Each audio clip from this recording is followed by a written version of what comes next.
Hi అండి. అందరికీ నమస్కారం. ఈరోజు మనం కన్‌స్ట్రక్షన్ పార్ట్‌లో భాగంగా ఎర్ర ఇటికి, పండుటికి అంటారు దీన్ని కొన్ని ఏరియాలో. దీన్ని ఎలా తయారు చేస్తారని మనం చూద్దాం. ఇది మనకెందుకు ఉపయోగపడుద్దంటే, మనం యాక్చువల్‌గా అక్కడికెళ్ళి చూడకుండా ఆళ్ళు ఏ ఇటుకేస్తే ఆ ఇటుకి మనం ఫోను చేస్తాం ఆళ్ళు తెచ్చేస్తారు. తెచ్చేస్తే ఆ ఇటుక మనం ఏసేసుకుంటాం మాట. సో, ఆ క్వాలిటీ ఎలా ఉంటదని కూడా మనకు తెలీదు. అసలు మన ప్లాంట్‌లో ఎలా తయారు చేస్తున్నారని తెలుసుకుంటే అది ఆ రకంగా మనకి ఎప్పుడన్నా విజిట్ చేసినప్పుడు మనకు తెలుస్తది. తర్వాత మనం దాన్ని టెస్టులు చేసుకొని, ఎలాగా అది స్ట్రాంగా కాదని చెప్పి మనం వెరిఫై చేసుకొని, తర్వాత మనం చిన్న చిన్న టెస్టులున్నాయి. ఎలా బ్రిక్ స్ట్రెంత్ ఎలా ఉండాలి, ఏ బ్రిక్‌ని మనం చూస్ చేసుకోవాలని చెప్పి కొన్ని టెస్టులున్నాయి. మనం ఇటుకల పట్టీకెళ్ళి చెక్ చేసుకోవచ్చు. అయి కూడా నేను నెక్స్ట్ వీడియోలో చెప్తాను. అటువంటిదేమన్నా కావాలితే మీరు కమెంట్ చేయొచ్చు. మరి ఇంకెందుకు ఆలస్యం మొదలుపెట్టేద్దామా? Welcome to my channel.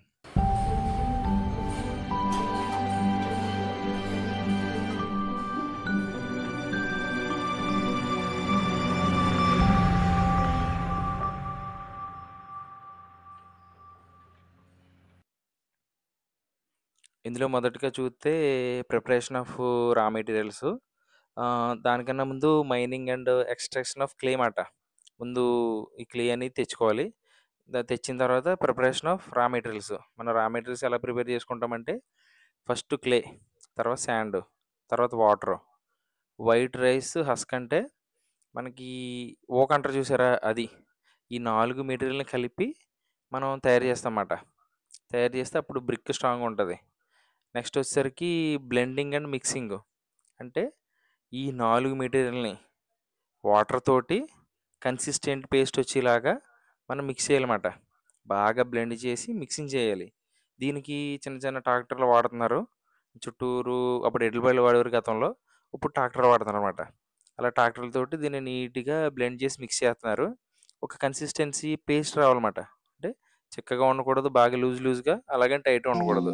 మనకి చేతిలో వాడుకోవడానికి కూడా ఉండాలి. అలా అలా అవుద్దిమాట ఇది. అలా చేయాలి. దాన్ని చేసిన తర్వాత మౌల్డింగ్. ఇక్కడ చూసారు మీకు మౌల్డింగ్‌లో మనకి ఇలా చేస్తున్నారు చూడండి. చక్కగా బాటమ్‌లో చిన్న పౌడర్ ఏసుకొని, నీట్‌గా వాళ్ళు చేసుకొని చాలా స్కిల్డ్ పర్సన్స్ ఈళ్ళు. చాలా చేస్తున్నారు. ఎక్కువ ఏయట్లేదు చూసారా? కొంచెం ఏస్తున్నారు. కొంచెం వేస్ట్ వస్తుందంతే. మనకి రెడీ అయిపోతుంది. ఇలా చేస్తున్నారు. ఇక్కడ వర్క్ బావుంది. వీళ్ళకి రూపాయి కాడికి అంత ఇస్తారు ఈటికి. మిగిలినంతా కూడా ఓనర్స్ ఖర్చే. ఇటొచ్చేసరికి హ్యాండ్ మోల్డింగ్, మిషన్ మోల్డింగ్ అని రెండుంటాయి. మనకి మిషన్ మోల్డింగ్ అనుకోండి, క్లాస్ 1 బ్రిక్స్ మాట. అంటే మనకి సోలార్ ప్లాంట్‌ల్లోను, న్యూక్లియర్ ప్లాంట్‌ల్లోను అటువంటి వాటిలో వాడతారన్నమాట క్లాస్ 1 బ్రిక్స్. మనకి ఇటొచ్చేసరికి హ్యాండ్ మోల్డింగ్. ఇయన్నీ కూడా మనం లోకల్‌గా ఇళ్ళలకి వాడుకోవచ్చుమాట.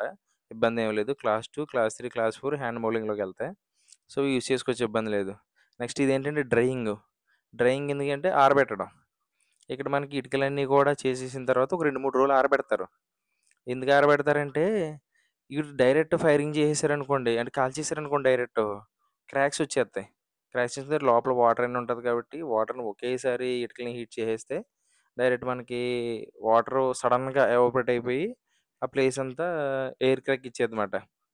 సో, అందుకని చెప్పి మధ్యలో డ్రైయింగ్ చేస్తారన్నమాట. అంటే ఆరబెడతారు. ఆరబెడితే వాటర్ స్లోగా బయటికెళ్తది. స్లోగా బయటికెళ్ళిపోయిన తర్వాత ఇటకి ఆరి స్ట్రాంగ్‌గా ఉంటది. ఇంక క్రాక్స్ రావు. అది అయిపోయిన తర్వాత నెక్స్ట్ ఫైరింగు. ఫైరింగ్ ఎందుకు చేస్తారంటే, ఇంకా ఏమన్నా మనకి పెండింగ్ ఏమన్నా కొద్దిగా మాయిశ్చర్ ఉంటే, దాన్ని ఫైరింగ్ చేస్తారన్నమాట. ఇక్కడ చూడండి. ఇక్కడ ఫైరింగు మనకి మెటీరియల్ అంతా వేసి చెక్కలు, ఊక, డొక్కలు, పేళ్ళు, తాడి చెక్కలు ఇవన్నీ కూడా ఏసి మనకి ఫైర్ చేస్తారు. ఈ ఫైరింగ్ మొత్తం మీరిక్కడ చూడొచ్చు. ఈ బ్రిక్‌లో 4 గ్రేడ్‌లున్నాయని చెప్పుకున్నాం గదా! క్లాస్ 1, క్లాస్ 2, క్లాస్ 3, క్లాస్ 4 మాట. 4 ఉన్నాయి. క్లాస్ 1 అంటే table moulded 105 KG per centimetre square మనకి స్ట్రెంత్ రావాలి. కంప్రెషన్ స్ట్రెంత్ పెడితే. క్లాస్ 2 వచ్చేసరికి 70 వస్తే చాలు. క్లాస్ 3 వచ్చేసరికి 35 వస్తే చాలు. క్లాస్ 4 వచ్చేసరికి 15 వస్తే చాలు. ఇవేంటంటే క్లాస్ 4 మనకి పనిచేయవు. క్లాస్ 3 అని ఎడ్జెస్ రఫ్‌గా ఉంటాయి. క్లాస్ 2 అనేది ground moulded 70 KG per centimetre square ఉంటే సరిపోద్ది. ఇవి మనం వాడుకోవచ్చు. ఈ క్లాస్ 2 అనే బ్రిక్‌లు మాక్సిమం మనం ఇళ్లల్లో గాని, మన బిల్డింగ్స్ గాని అన్నీ కూడా ఆల్మోస్ట్ 99% క్లాస్ 2నే. క్లాస్ 1 వచ్చేసరికి ఏంటంటే మనకి సోలార్ ప్లాంట్‌లో గానీ, న్యూక్లియర్ ప్లాంట్‌లో గానీ, ఇటువంటి పెద్ద పెద్ద హెవీ హీట్ తట్టుకోవడానికి అటువంటి ప్లాంట్‌లో పెడతారమాట. నేను వీటికి సంబంధించి పూర్తిగా చెప్పాను. మీకు ఈ వీడియో నచ్చితే లైక్ చేయండి, సబ్స్క్రైబ్ చేయండి. ఇంకా మీ ఫ్రెండ్స్‌కి ఎవరైనా ఉంటే షేర్ చేయండి. ఇంకా ఇక్కడ మనం ఒక ఇటుక బట్టీకెళ్ళి అసలు ఇటకి ఎలా చూడాలి? ఎలా టెస్ట్ చేయాలి? మన చేతులతోనే దీనికి ఇంజినీరింగ్ నాలెడ్జ్ కూడా అవసరంలా. మనం డైరెక్ట్ ఎళ్లి ఎలా చెక్ చేసుకొని, ఎలా చేయాలని చెప్పి మీకు కావాలితే నాకు కమెంట్ చేయండి. మనం ఎలా చేయాలనేది కూడా నేను చెప్తాను. ఒక సింపుల్‌గా 4 టెస్టులుంటాయి అంతే. చాలా సింపులే అందరూ చేసేయొచ్చు. ఎళ్లి జస్ట్ చూసి, మనమే మంచి ఇటిక తెచ్చుకునేలాగా నేను చెప్తాను. ఇదంతా కూడా 900-1100 డిగ్రీల లోపు హీట్ చేయాలి దీన్ని.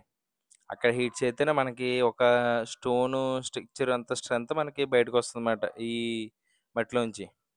మీరు మొత్తం ఈ వీడియోలో స్టార్టింగ్ నుంచి preparation of raw materials, blending and mix చేయడం, మోల్డ్ చేయడం, డ్రైయింగ్ అంటే ఆరబెట్టడం, ఫైరింగ్ దీన్ని నీట్‌గా కాల్చడం. కాల్చిన తర్వాత ఎలా ఉంటది, కాలుతున్న వీడియోలు కూడా మీకు మొత్తం చూపిచ్చాను. నెక్స్ట్ వచ్చేసరికి కూల్ చేస్తారన్నమాట ఈ ఇటుకని. కూల్ చేసి అంటే కొంచెం హీట్ ఎక్కిన దాన్ని బయట కొంత గాలికి వదిలేస్తారు. నీట్‌గా ఆవన్లో పేర్చేసి అలా వదిలేస్తారు. అవి చల్లారిపోయిన వెంటనే మనం కన్‌స్ట్రక్షన్‌కి ఉపయోగించుకోవచ్చు. Next quality control and package. మనం క్వాలిటీగా చూసుకొని బ్రిక్ మొత్తాన్ని నీట్‌గా ప్యాకేజ్ చేసేస్తే ఇంకా డైరెక్ట్ పబ్లిక్‌కెళ్ళిపోద్దన్నమాట.